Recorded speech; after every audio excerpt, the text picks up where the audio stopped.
એવા મોટા મેદાનમાં રમવું IPL માં જઈ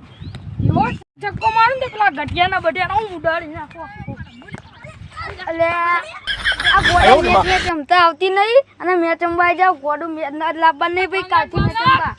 હગો ચક્કો મારો પેલો પડ્યો જો તારો ભા પડ્યો જો પેલો પડ્યો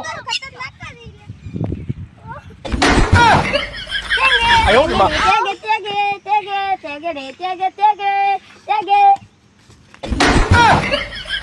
આયો માં તારી પેલા